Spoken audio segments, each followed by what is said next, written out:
यह है दयानंद गोसाई, वो आदमी जिसने एक अमीर जमींदार को 41 साल तक यह यकीन दिलाए रखा कि वो उसका खोया हुआ बेटा है। साल 1977, बिहार। एक किशोर लड़का कन्हैया सिंह स्कूल से घर लौटते समय अचानक गायब हो गया। परिवार ने शिकायत दर्ज कराई, लेकिन कन्हैया कभी नहीं मिला।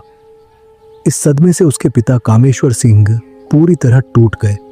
वो उनका सबसे छोटा और सबसे प्यारा बेटा था।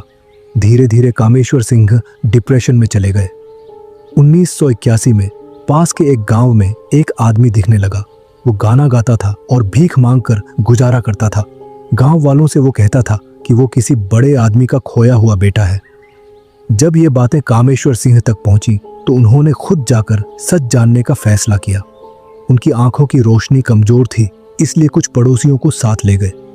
उन्होंने उस आदमी को पहचाना और उसे अपने घर ले आए। 4 दिन बाद उनकी पत्नी राम सखी देवी घर लौटी। जैसे ही उन्होंने उस आदमी को देखा, तुरंत बोली, ये मेरा बेटा नहीं है। असली कन्हैया के सिर के बाएं हिस्से में एक कट का निशान था, जो इस आदमी के पास नहीं था। वो कन्हैया के पुराने टीचर को भी पहचान नहीं पाया। कुछ दिनों बाद राम सखी देवी ने नकल करने का केस दर्ज कराया। पुलिस ने उस आदमी को गिरफ्तार किया, लेकिन 1 महीने में वो जमानत पर बाहर आ गया। वो आदमी लगातार यही कहता रहा कि वही कन्हैया है। बीमार पिता को यकीन था कि उनका बेटा लौट आया है, लेकिन माँ आखिरी सांस तक नहीं मानी। मामला सालों साल कोर्ट में चलता रहा। इस बीच वो नकली कन्हैया उसी पहचान में जीता रहा।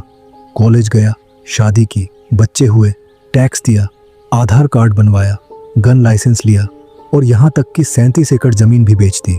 उसकी असली जिंदगी के बारे में ज्यादा जानकारी नहीं थी, लेकिन बाद में पुलिस को पता चला कि उसका असली नाम दयानंद गोसाई था और वो एक किसान का बेटा था।